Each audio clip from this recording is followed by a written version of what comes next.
Yeah, we're live. I'm Matt Westheck, as always. Not as always. I haven't been down here for a while. It's been exciting, as always. I love coming down here, obviously having all the motors and stuff. I got something up on the dyno right now I'm working on, which is fighting me a little bit, which is, kind of par for the course for anybody that's ever done any dyno testing probably knows that already. As a matter of fact, I did have something very, very cool happen to me today, which was awesome. So I was working on the motor that I'm working on the dyno, and stuff is not going ideal, let's say. So I walk outside. I'm going to get some change out of my truck, and I thought, okay, I think maybe it's Saturday, and it might be a good time for a frosted cold beverage.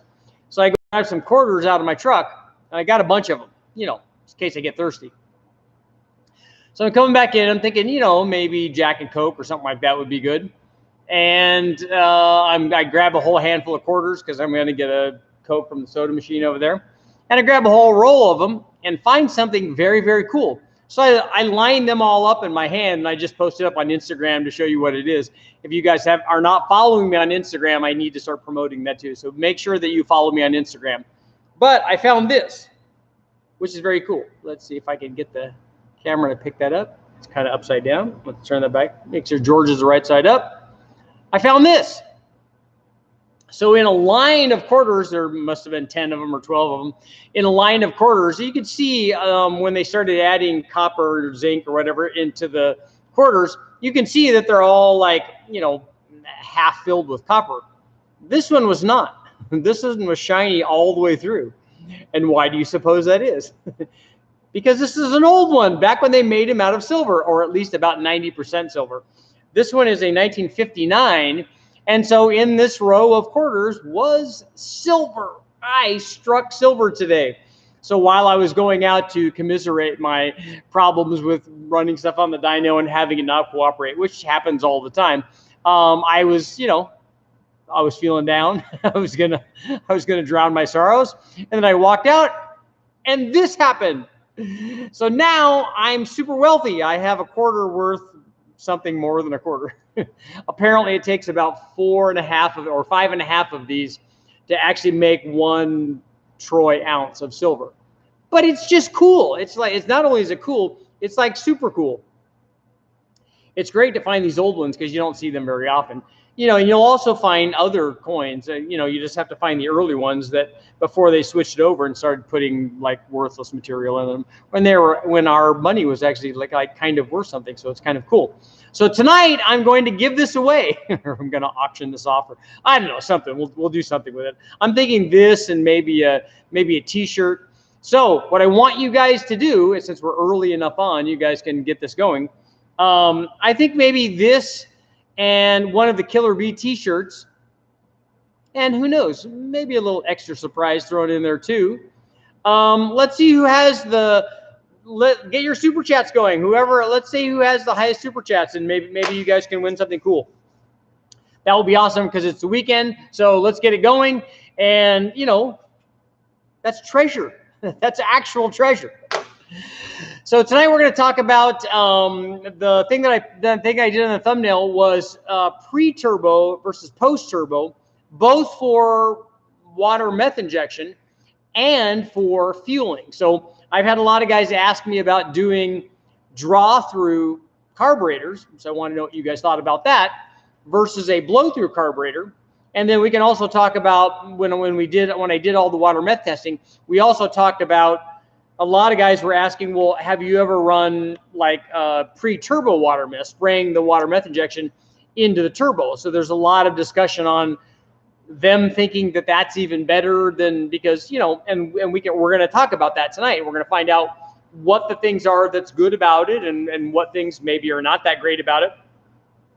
So let's start off with the fueling, and let's see what you guys think about pre-turbo like carburetor position, because I suppose you could also do it with fuel injection, although given the length of the track from the fuel injection through the turbo, and I don't think that particular scenario is going to work very well with an intercooler.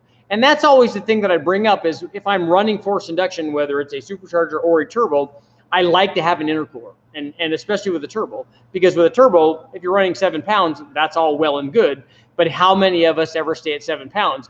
The reason that I stayed at a fairly low boost level when I was running the Vortec is because it's harder to change that. You have to go out and change the pulley and retighten the belt and do all that stuff. And that's something you're going to stop on the freeway and do. Whereas with boost on a turbo, especially if you're electronically controlled, that's just pushing a button, and that's way too tempting. Just ask any of the guys that used to race Porsche turbos. They had the like boost knob inside there, and you as a team owner, you could tell the drivers, hey, look, don't turn that all the way up. Oh, okay. While I'm driving at Le Mans on a straightaway that's 6 miles long back in the day, I'm not going to turn it all the way up. I'm not going to want to go fast, because as a race car driver, I know I should not be doing that. There'd be no way that I would really want to go fast. Yeah, good luck with that.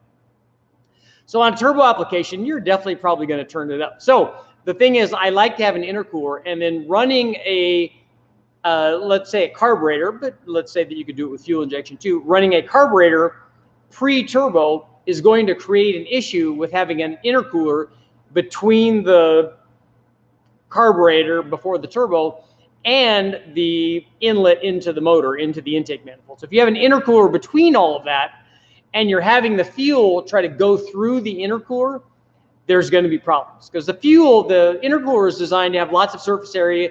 It's designed to flow air, and it's designed to take the heat out of that air.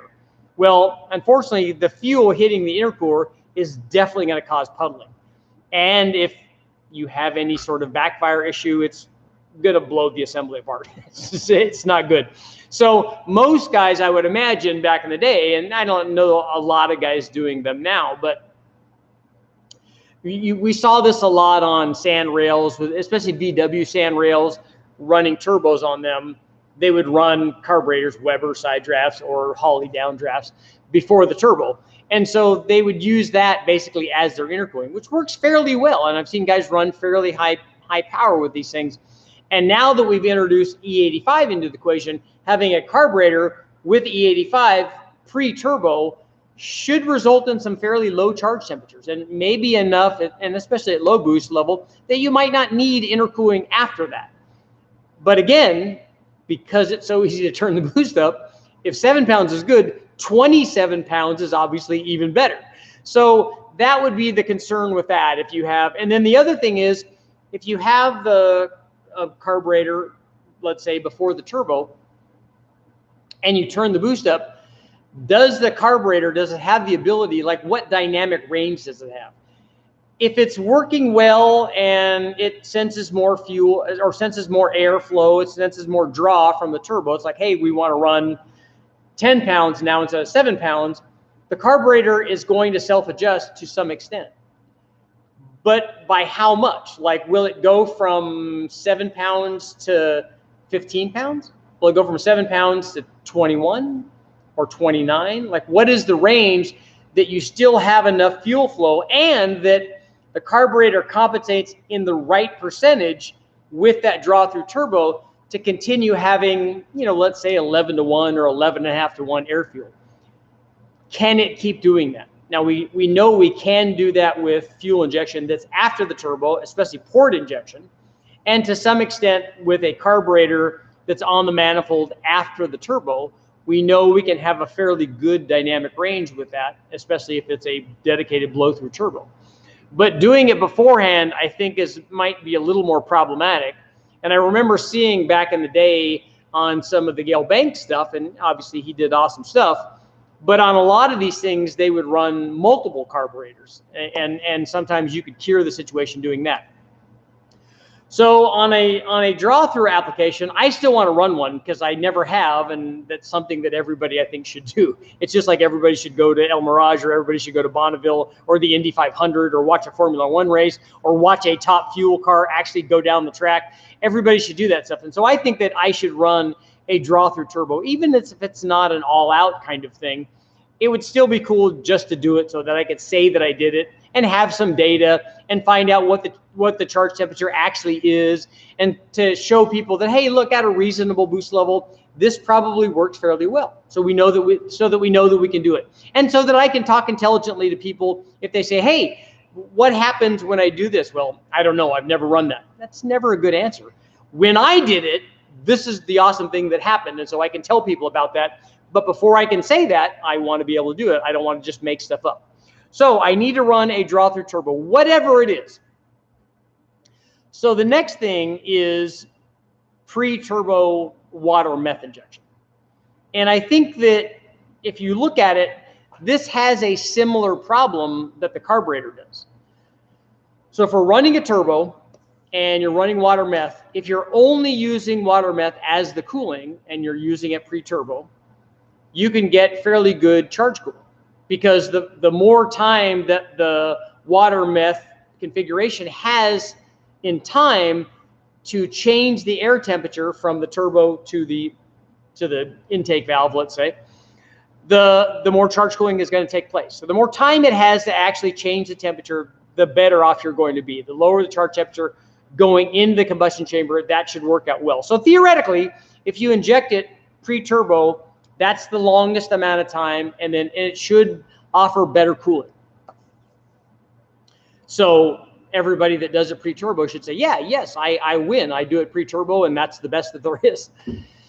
Unfortunately, there's also a downside, and it's the same thing as with the carburetor. If you have an intercooler between those and you're injecting water meth pre-turbo, you're going to have the same kind of puddling going through an intercooler. So I don't think that that's a really good situation. I think that you're going to have, it's going to hit the, it's going to go into the intercooler tank, and it's going to hit the side of the intercooler. And while some of it will probably go through, some of it's going to shear off and be down and puddle at the bottom of the intercooler tank. And that's not a good situation, because then you have raw liquid in there, and that's not good. And the bad thing is that I don't think that's going to ignite unless you have a lot of methanol concentration there. But the thing is that you don't have that as a cooling agent going into the motor. And with water meth, not just as a cooling agent, because that's normally what we talk about, but it's also the water used as an anti-detonant. So the water in the combustion chamber helps stop detonation by itself. It doesn't add fueling, it doesn't change the air fuel mixture, it doesn't have higher octane. What it does is stop detonation. As a matter of fact, if you have enough of it, it can stop combustion. So you have to balance that out, which is why you have to be very good about the amount of stuff that you're supplying.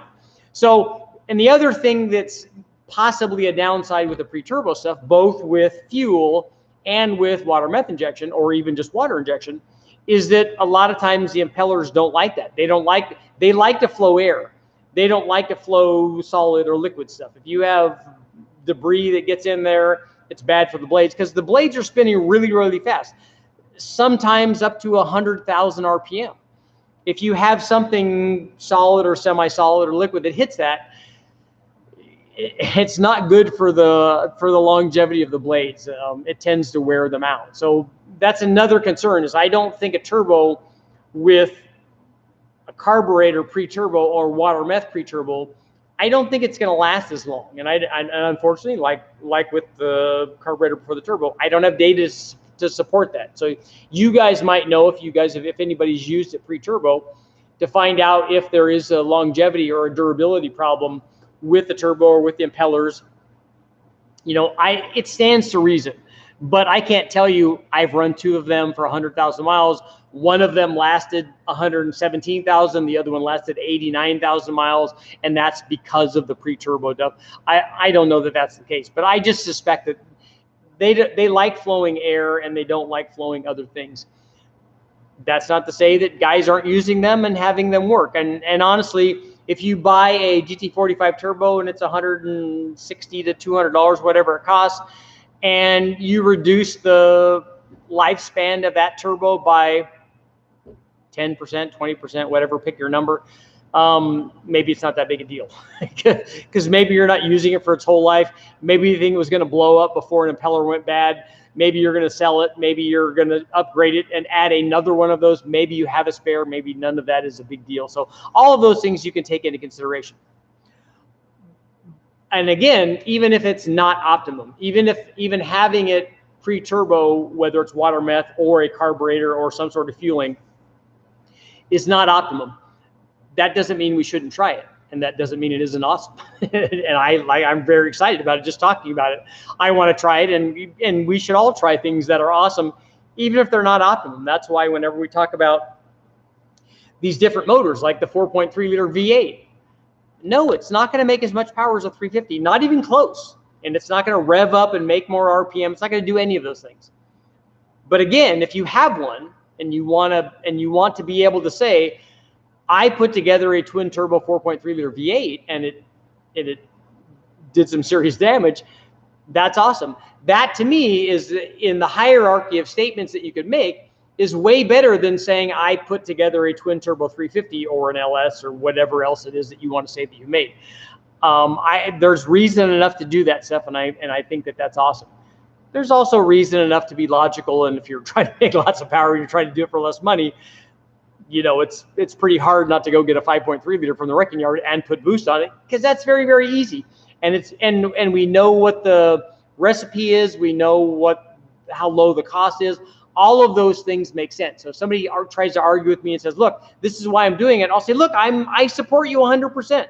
You should be doing that. That's awesome. But that doesn't take away from the other stuff.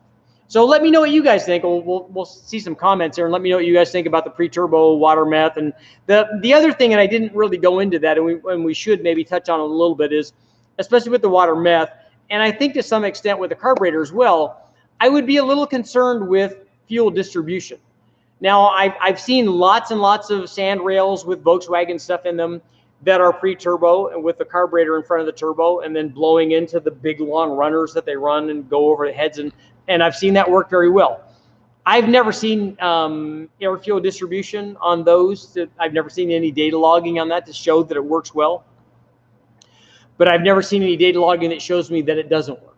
So if guys are running that and it works and they stay together, that's a fairly good indication that it's working well enough.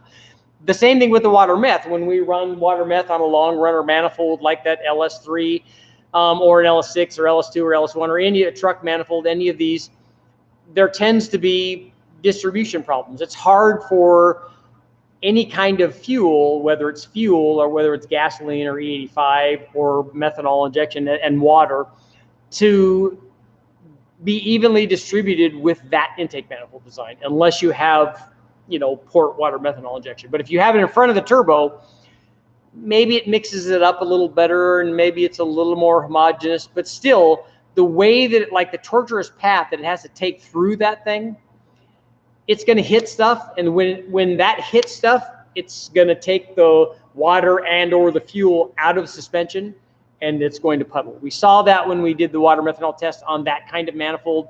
And I would be worried about that. And it would be interesting to see if the pre-turbo stuff made that better, because it sliced and diced and we had smaller water molecules and maybe it attached itself to the air a little better, and so it wanted to hang on and take the ride all the way through this tortuous path and make it to all the runners. Maybe it does that. I would want somebody to show me that that's the case with individual cylinder readings or, you know, temperature readings or something that showed me what they did in each one of the cylinders, and I would like that to be the case. I don't know that that is. So you know, if somebody had data on there, I'd like to see that. It would be cool. Physics is physics, but human understanding of physics is infallible. It is very infallible, very fallible. Let's see. I ran pre-turbo methanol on my Audi non-intercooled running 38 to 40 PSI. That's a lot. I ran it into issues that only take so much heat. The more heat you remove, the less effective it gets.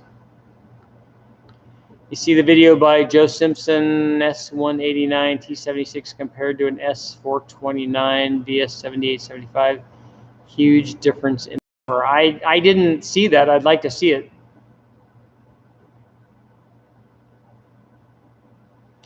We do have E85, and we don't. I don't normally run water meth on stuff. I have run it before, but when I did it when we were running, and maybe I told you guys this story, but I was way back. I was talking to another Honda guy about it. I had a 92 or a 93 Civic SI hatchback, and we were trying to get it to make 200 at the tire. And I know that that doesn't seem like a lot, but back then it was a lot because we were trying to effectively double the power output. And we were doing it with a Jackson Racing supercharger, which was another difficulty because it's a supercharger, it's a root supercharger, and we were trying to run lots of boost, and it had no intercooling. So it had all kinds of bad things going against it. And I was trying to make top speed runs on this thing, not like we were trying to get the car to go 150 miles an hour, I think, at the time. And so we were trying to make top speed runs with it. And we were running, I think, 12 or 13 pounds on this thing. We were making these late night runs, obviously on a closed course, totally legit. Closed course, you know, only super legal. And we were making these runs and we were monitoring charge temperature. And the discharge temperature at that boost level on that little, I think it was an M45 supercharger. We should have gone to the 62, I think, or heck, even an M90. But on that little supercharger at that boost level, the charge temperature was over 300 degrees coming out of that thing.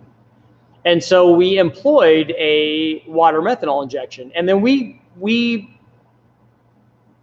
had a long discussion about whether we should inject it pre-blower or post-blower, and the argument is the same as it always is. Well, if we inject the water, and we weren't running water meth, we were just injecting water.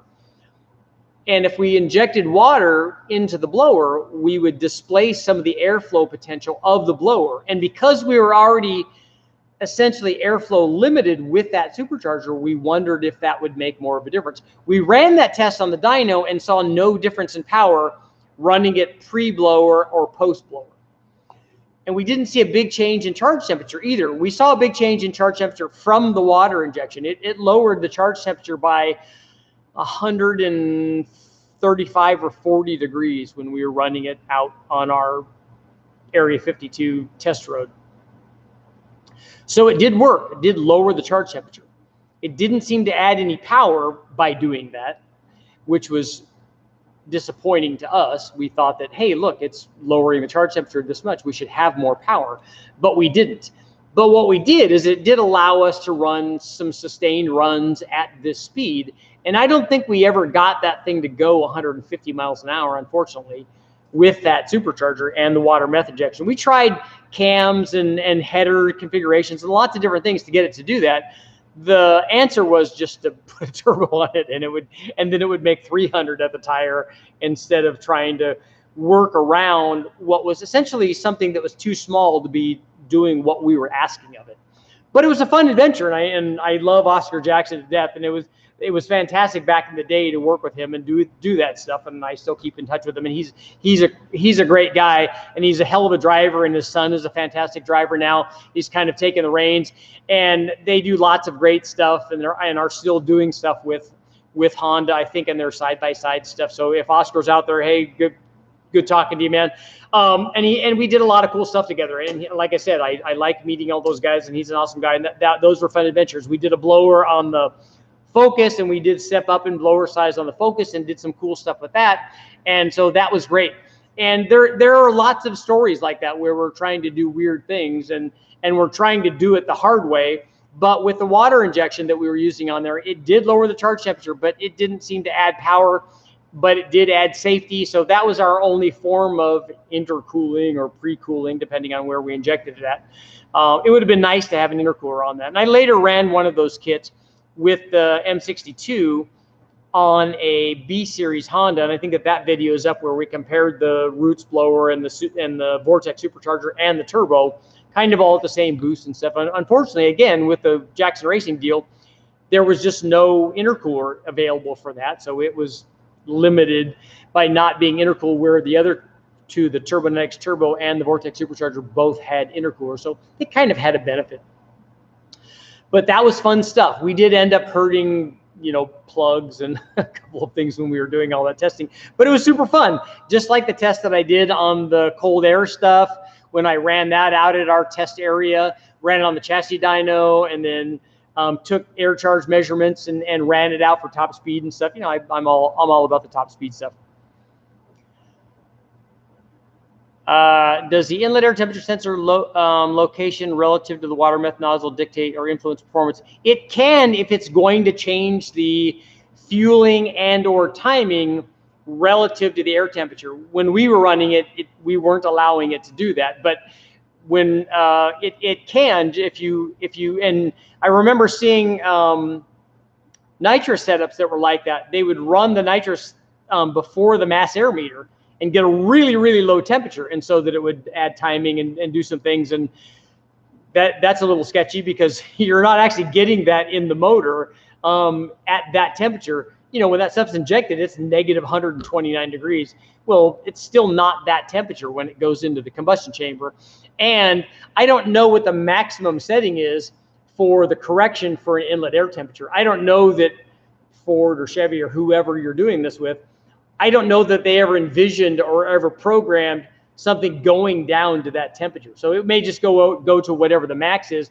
And I don't know that you want maximum timing and or maximum fueling when you do something like that on the nitrous example.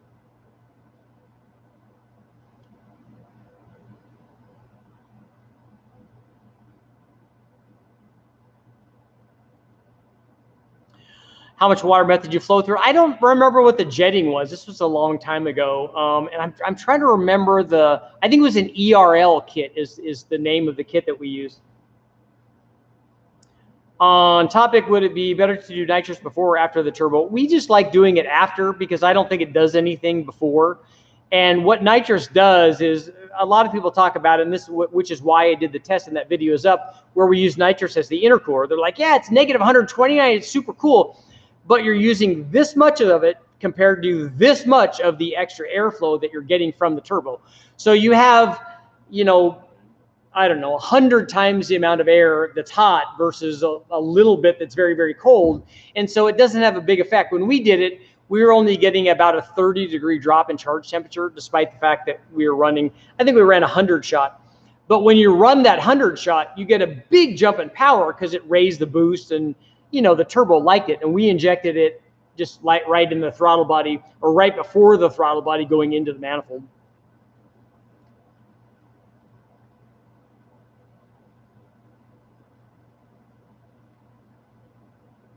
I made the mistake of running pre-charger on my G60 Corrado. Oh yeah, those were scroll turbos. I mean, scroll superchargers, right? On the Corrados, G ladders, I think.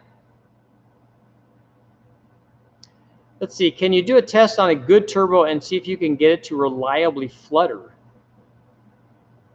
Maybe low boost and away. Are you wanting to get it into surge?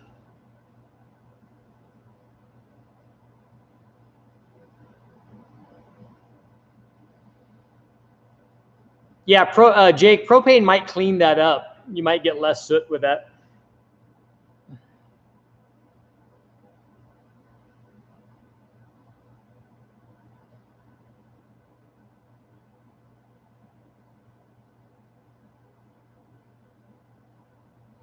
Yeah, I agree, Mike. That's why I don't like doing this stuff before the turbo. I'm worried about turbo damage. We ran on the Honda. We ran just water. There was no water meth. I don't think. I think we just ran water. We may have run windshield washer fluid. Now that I think about it, I honestly don't remember. I'm thinking that the ERL kit was just water injection. If you're tuning basing on spark plug readings, you need to shut off the engine immediately after the run and coast. Yeah, the guys at Bonneville try to do that. They're running wide open throttle for a long period of time, and then they just clip it at the end, and then they can take the plugs out and they can read it. A lot of guys don't even do that. I mean, they'll be misfiring all the way down, and they'll pull off and don't even get a run in, and you're like, well, what did it do on the dyno? Well, I don't know. We can't afford to take it on a dyno. Well, you can afford to bring it out here every year and misfire and never get to run it, but you can't afford the few $100s, or even if it's $1,000, to run it on the dyno and get it to work. Come on, spend the money. Yeah, G-Ladder. I remember those. There's lots of good Summit cams. I've got some videos up on their Pro LS stuff. Those cams work really well.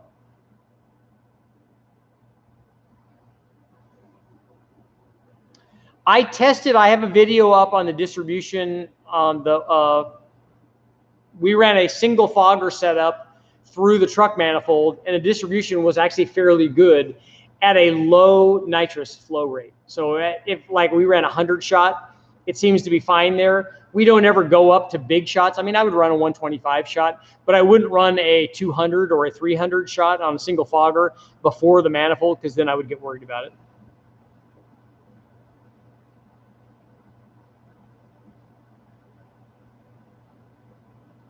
There's a belt drive inside to rip the cogs off. Yeah, that's bad.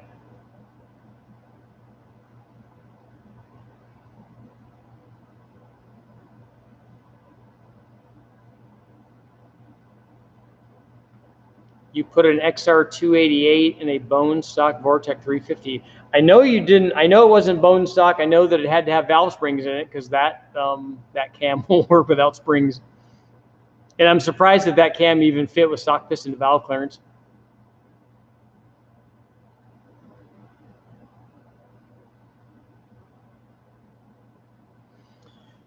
Hue 3.7 is suggesting putting a small nozzle pre-turbo and then a bigger nozzle post-turbo, and that might be a good combination. I prefer to read plugs through a wideband. I don't even really, when we're running stuff on the engine dyno, I don't even look at plugs usually. We will if we suspect detonation, but if the air fuel meter says 11.5 to 1, it's probably pretty safe. We might look for timing.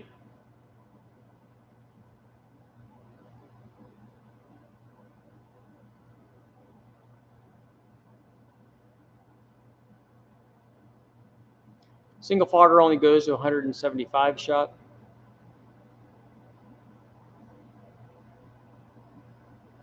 Isn't there enough room under the LS truck intake to do port nozzles?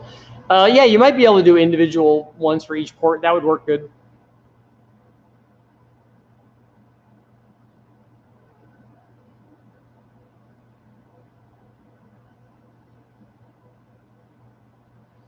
I'm wondering how people think that a nozzle that's pre-turbo changes the efficiency of the turbo. Do you think injecting nitrous and water meth together would help distribute the water better? I don't think so. I think it's still going to stay out of suspension. The thing that makes it work on a nitrous setup is that you're injecting so little fuel, and the nitrous is gas, so it works out pretty well.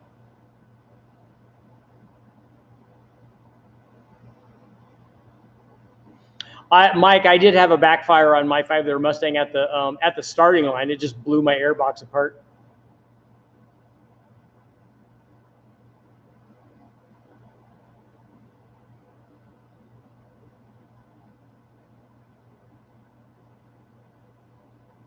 Where's a good place to get Performance 94 LT1 parts on SS Income? Look on eBay and stuff.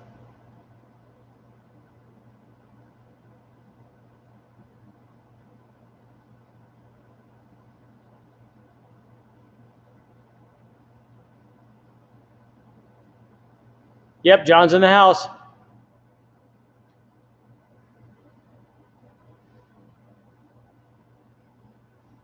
I know I've said it before, but since I'm waiting for my Bronco order, are you ever going to do Eco? I don't have any EcoBoost motors, so that will have to be a while. I am still on the lookout for a 2.2 Dodge engine. Mine made 467 at 35 pounds. That's a lot. That's serious, man. Congrats.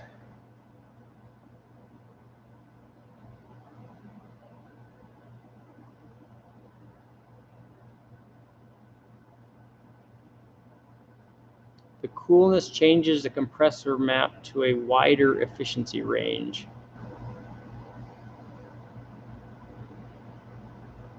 So the air going into the turbo should be ambient, right?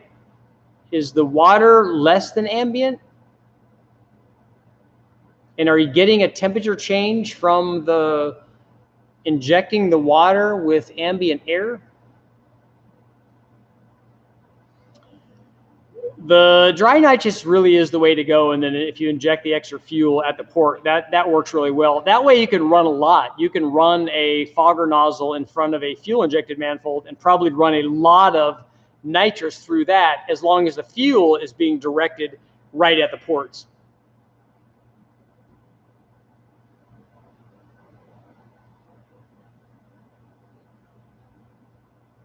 A 64 horse spider turbo, nice, 21 pounds. That's serious.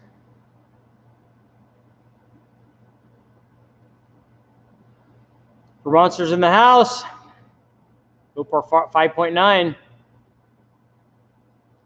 Fantastic internals. If by fantastic internals you mean the internals that came with it from the wrecking yard.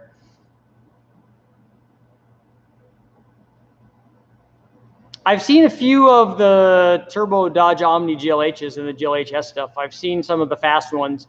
Guys running 10s and 9s. I've looked up a lot of that stuff. I do still have my Mustang, yes.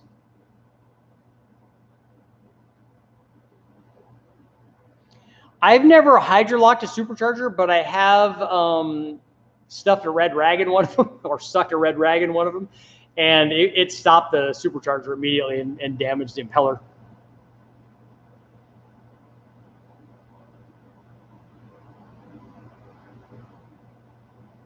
Mark's in the house.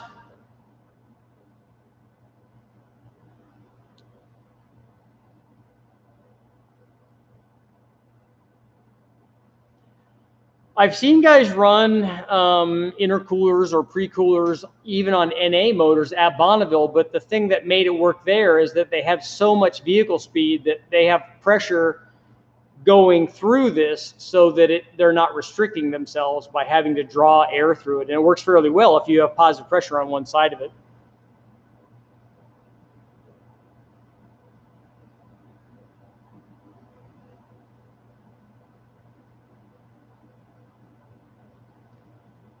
Is there a big difference between an S475 and a 7875? I think that they're both near the 1,000 horsepower mark. The S475 with a T6 might be capable of a little bit more. And the 7875 Gen 2, I think, is probably more comparable to the S475.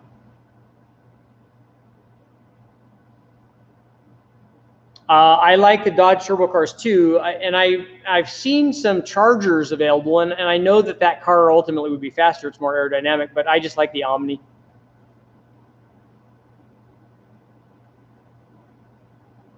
Yeah, the G ladder looks like a snail shell on the inside. No, always feel free to interject GLH stuff. That's good stuff.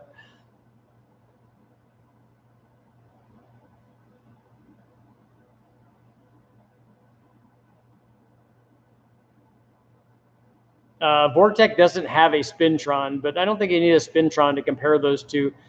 The Roadtrex is fairly small, so you'd have to compare it to a really small Vortec.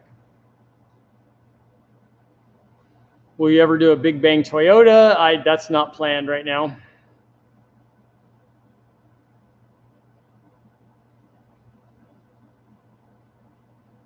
Yeah, 300-mile-an-hour ram air. The car that I'm talking about wasn't going that fast, but they were going over 200, so it would work fairly well.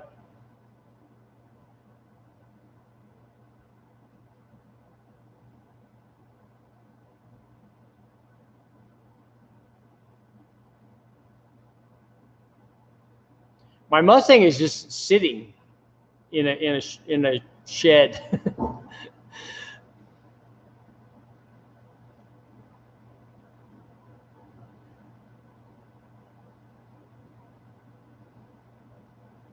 The Fiat X19s are cool cars.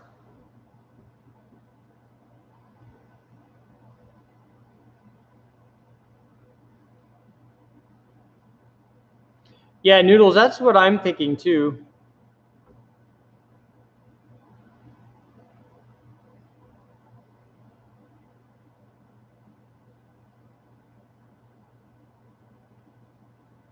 Any ETA on your small block Dodge Magnum? Nope.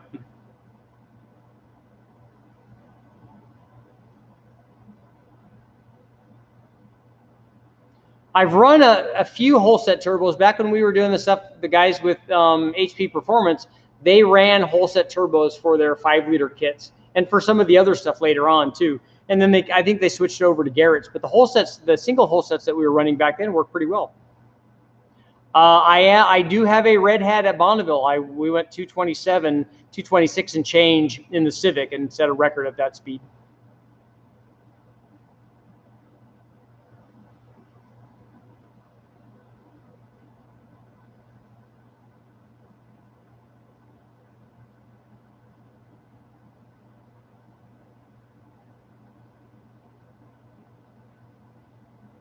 What would you do a 360 for a Duster? Well, the 360 responds to the same things as a 350 or a 351. It's heads, cam, and intake, or nitrous, or blower, or turbo, all of that stuff.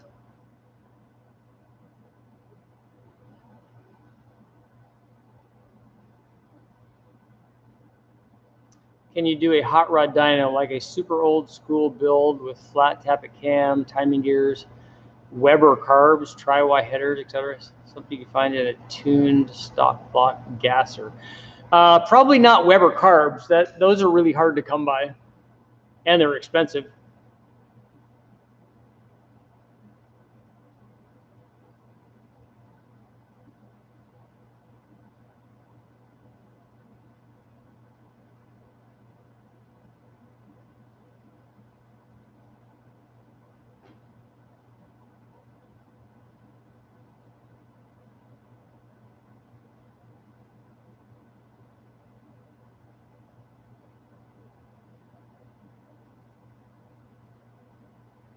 So Tim is saying he did a 383 small block Vortec on 13 pounds with methane dejection, a 300 horsepower 2-stage plate, and an 84 Elco, a bench seat, a column shifter, and it would run 145. That's a lot.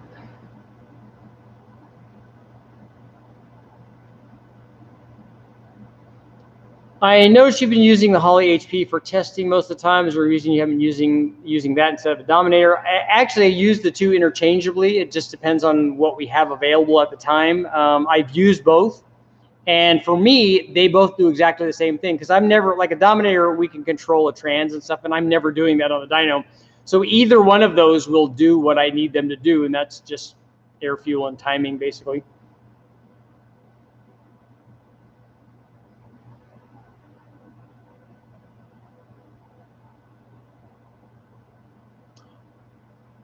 Yeah, I've seen the Weber compatible throttle bodies, and I've run lots of stack injection stuff. Those videos are up.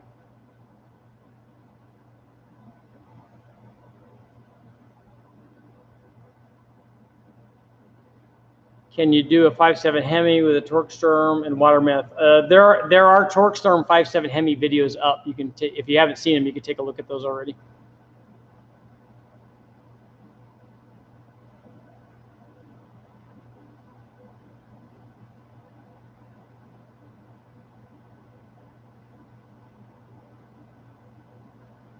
Yeah, turbos, the whole set turbos work. Lots of the different turbos work. They give you boost, which is good.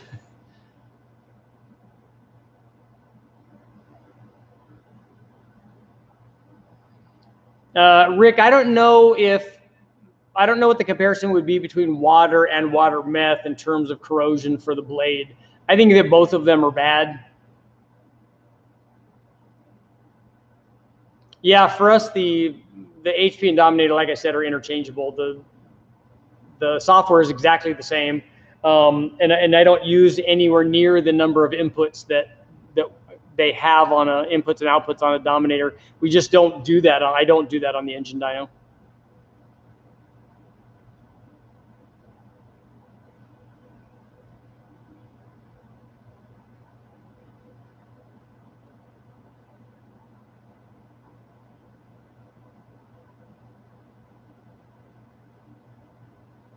Yeah, Aaron, you should, if you're trying to get optimum performance, I would measure the charge temperature to see if you continue seeing a drop in charge temperature and an increase in power. Obviously, both of those are good.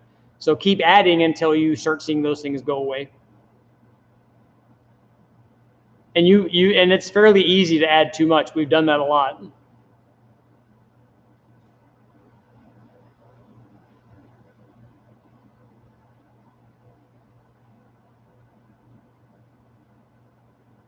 Our Dominator won't run DI.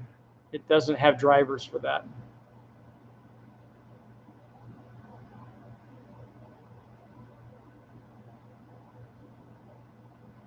How much boost have you seen a stock 4.3 hold reliably? I've never tried to do a maximum amount on a 4.3.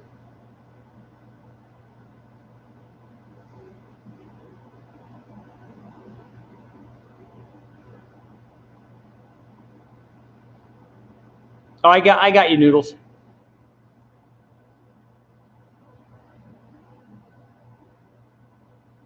Yeah, Mike, that used to be the hot setup back in the day, is you just pressurize the canister with boost, and that would pump the stuff in.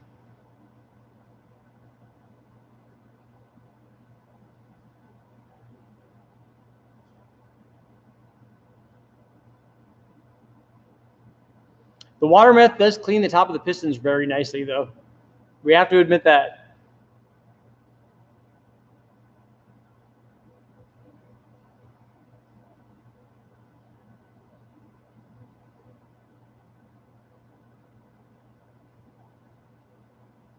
Karen, I don't remember that Civic that ran without a radiator. I don't know why they would do that. We had this tiny little one, and we had the opening like about this big on ours, and we never had heating problems.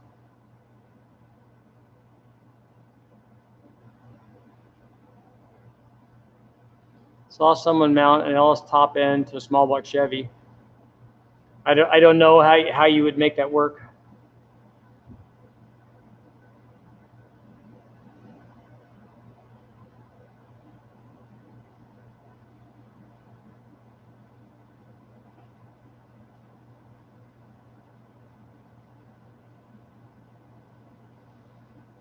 Yeah, that's a good idea. 32 is spraying the water meth at the center of the impeller where the nut is, because that's got to be the slowest speed. I have dynoed back in the day, I had a 125 shifter cart. We ran that on the chassis dyno. And I think it made 30, I want to say it made like 31 or 32 horsepower at the tire. We had to get the rollers going because the shifter cart wouldn't do that. It didn't have enough torque. But once we got it going, then we could get it in gear and do a pull. That's when we were thinking about what I wanted to do. The reason that I got it is I wanted to take a shifter cart and I wanted to run the Silver State in the shifter cart, which is a really bad idea. We were making all sorts of things for it. We were. This is really kind of a funny story. We were wanting to run the Silver State in this 125 air-cooled shifter cart. Already a bad idea. And we wanted to see how fast we could get it going. So we're looking for different gearing and different tire sizes. We're going to make a cone for the front of it so I could, get down low and get it all aerodynamic and all this stuff. And so the first thing we wanted to do is find out how fast did this shifter cart go. It was a bone stock SSC 125. And so we went out to our Area 52, closed course top speed run. And so I drive up in the cart, and I'm up down the road of, I don't know, my buddy Bernie is there with a radar gun. He's like, okay, go back there a couple of miles and get this thing going. Let's see how fast it gets going. We're like, okay. So I drive down the road. I must have went 2 miles. And so I rip up through all the gears. And pretty soon I'm like, I don't know, in about a quarter of a mile, I'm going the maximum speed. And then it's just like, wah, the whole time waiting to get to the radar gun. And I think the thing went 95 or something. And we could obviously get it going faster than that if we wanted to, with different sprockets and stuff. And then after driving that thing for like 2 miles at wide open throttle, I thought, this 93 miles like this would be really, really dumb. Not to mention the fact that we would have had to get some sort of cooling to make the head last that long because it's air cooled, and it would have been a real problem. It probably would have, I'm sure it would have melted this motor down, but it was fun to do, and it was kind of exciting.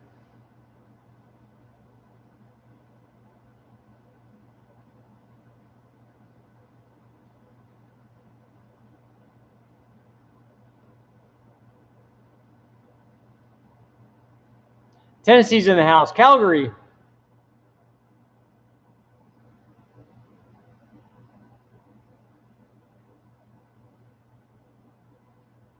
Yeah, we were thinking about running a turbo on it and just all kinds of dumb stuff. And, you get all excited about it. We're like, yeah, we want to run a shifter kart in the Silver State. They're like, everyone told us exactly the same thing. That's a really dumb idea.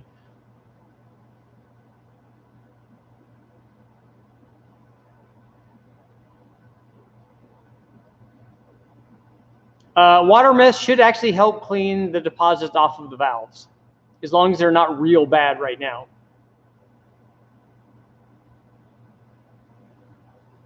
Maryland, Phoenix, Dallas, Texas, Calgary, Tennessee, another Arizona. Steam cleaner, yeah, man. If you take apart a motor that's been running water injection and/or water meth injection, you look at the pistons; they look brand new.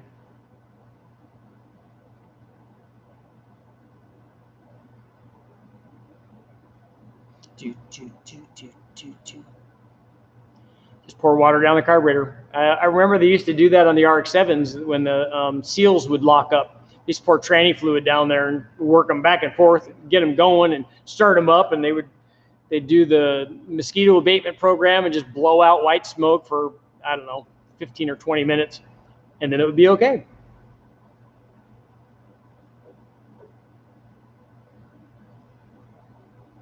I don't have any dry sump motors.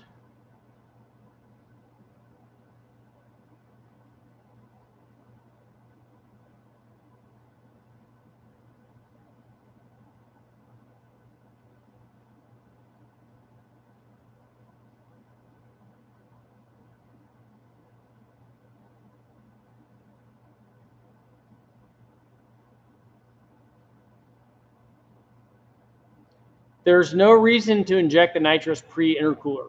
There's no reason at all. You should just inject the nitrous right before the throttle body.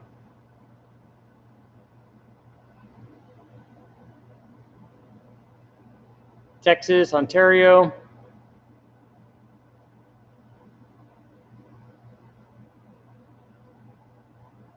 Here's something to think about, and I'd like to see a comparison to see what it does, but I would tend to think that the cooling would be better after the turbo because it's hotter. The air is already hotter there, so you'd have more to cool there. Maybe that's not right.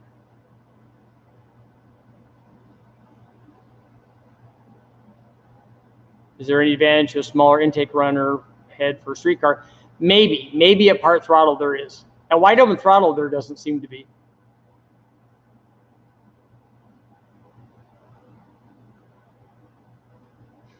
Northern California, home of the fastest street race cars in California. Timothy, the most informative cam videos on the market. Just saying, happy to help. Would like to see more stock head and internal combos. I run lots of that stuff from the wrecking yard. So if you have any questions, let me know. I have lots, and I have thousands of run datas that I've never put up.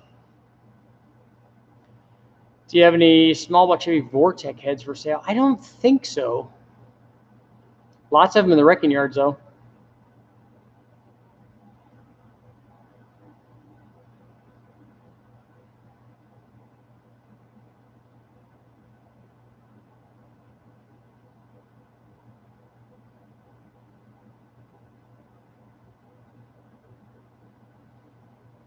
Yeah, I don't see any reason to inject the nitrous early, like especially not pre-intercooler. I like all that stuff to happen after the intercooler.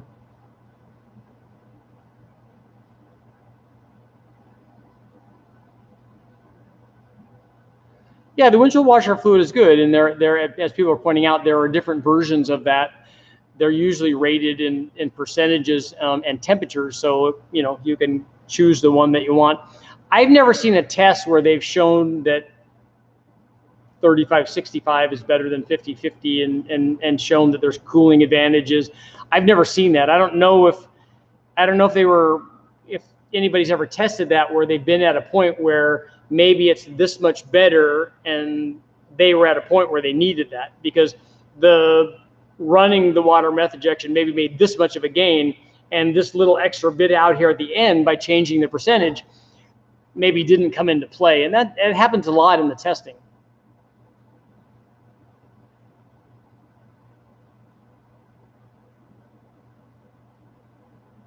Putting the meth nozzle post-turbo but pre-intercooler. I don't think you should inject that before the intercooler. That should be all done after the intercooler.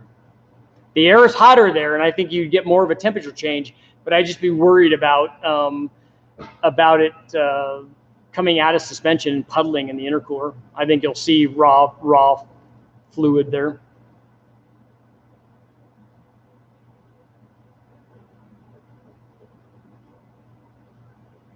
The 292 turbo engine is coming along perfect. I don't have a 292 turbo engine. I have a 292 naturally aspirated engine.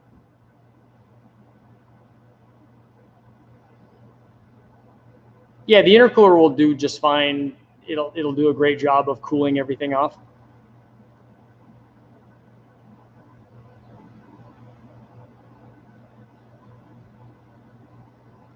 Direct nitrous injection. I don't think I've seen anybody ever try that.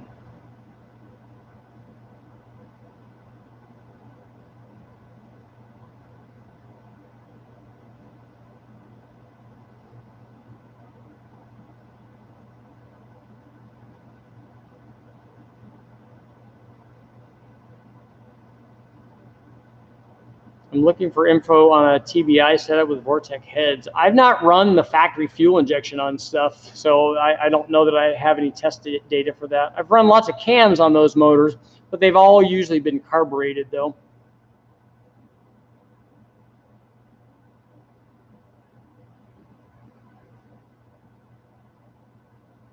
Turbo 32 is saying that there's no advantage to using meth and water versus water only. The advantage is that it doesn't freeze if you live in a cold climate, because if you mix the two, the freezing point is different.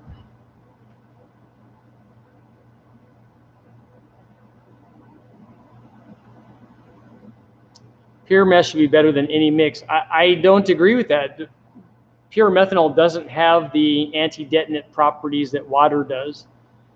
So it might work good for additional fueling and for octane, but it doesn't do what water does.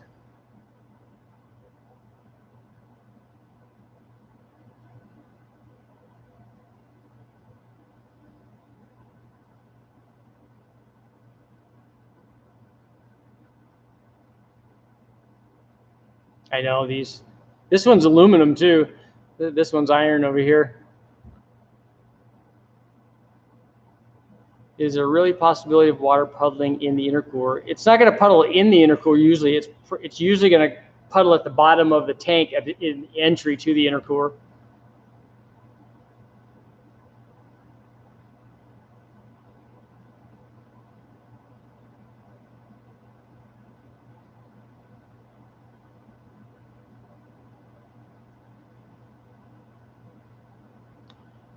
I don't know when the 292 is going back up. That's still being done. Yeah, the TBI stuff is not great for the amount of fuel and air it can supply. We tried to run some tests way back with a TBI setup and had trouble running it on the dyno, but it's limited in the amount of fuel and air it can supply. So if you just take that off and put a carburetor on it, it works really well. And also, they're right that the factory stuff is not very conducive to cam changes.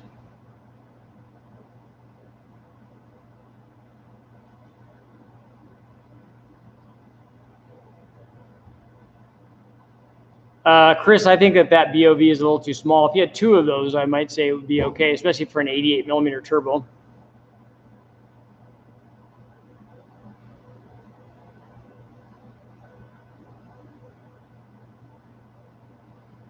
Oh, your meth melted the tanks. That's not good.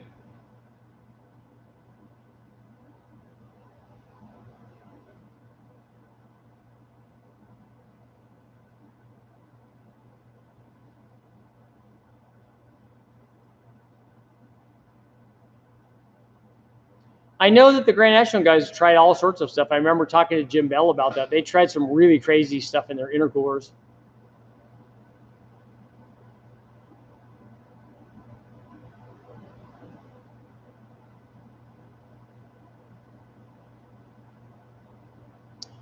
Yes, I did get some stuff from 12 Bolt Tom. I need to call him and tell him what's going on. It's been a long time since he sent that stuff, and this motor's just been sitting around. Well, it's not been sitting around. It's down at the machine shop getting fixed.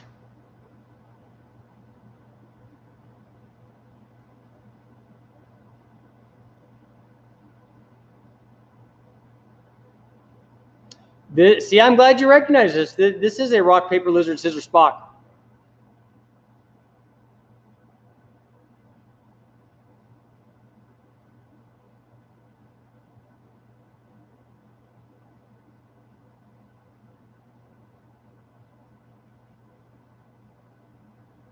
And, somebody pointed out that some particular person likes using one particular type of thing, and that's fantastic. But that doesn't mean that the other stuff doesn't work.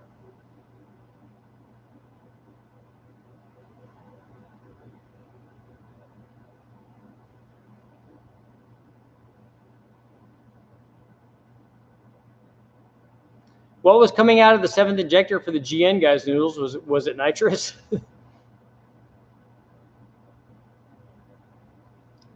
Yeah, I did a test where we ran nitrous with the cooler ring, the intercooler ring. We run nitrous through that, and it sprays through the air-to-air intercooler to lower the charge temperature, and it helps. You can also use CO2 because it would be less expensive than nitrous is.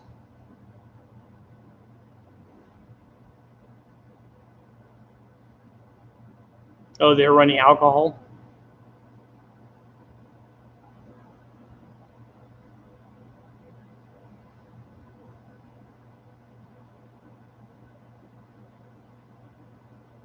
I've never run a Grand National motor here.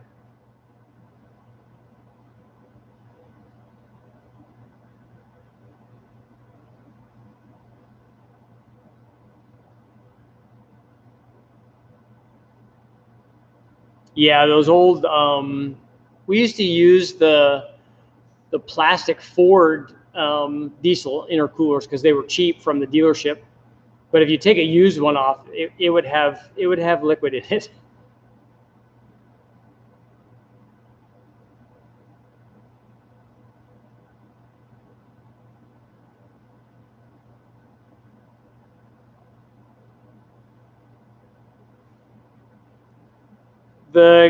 Timothy, the guys at Kenny Bell had a Corvair, a turbo Corvair that they were running on alcohol. Also, they were running the boost way up on that thing too. It was crazy. Okay, 2 more minutes, guys. I got to get going. I'm at the dyno. I have stuff to do.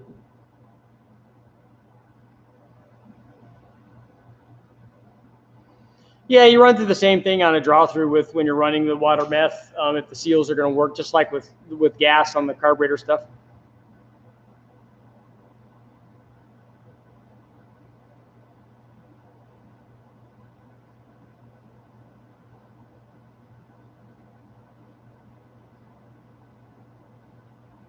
Nice peanut jokes.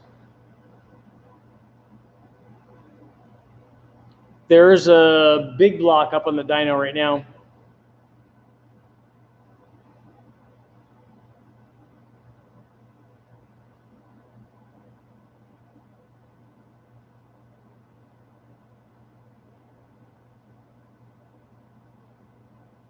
I've never run water meth as an absolute thing to find out how much we could get away with on pump gas. I don't like running pump gas for really high boost stuff. It just scares me too much.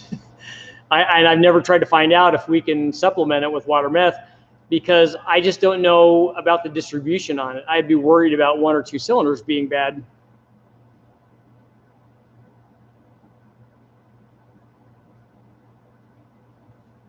Eric was here today.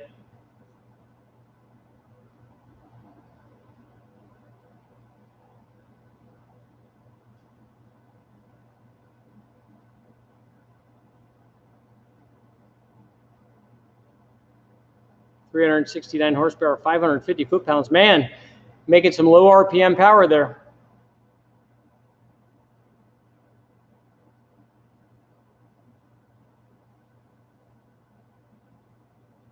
Yeah, direct port water meth would seem to be a better idea.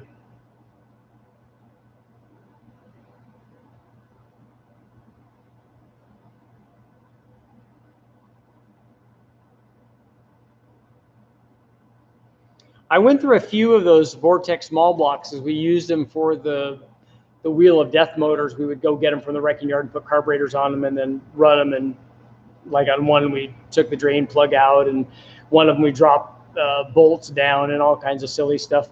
Those poor motors, a couple of them ran really good too.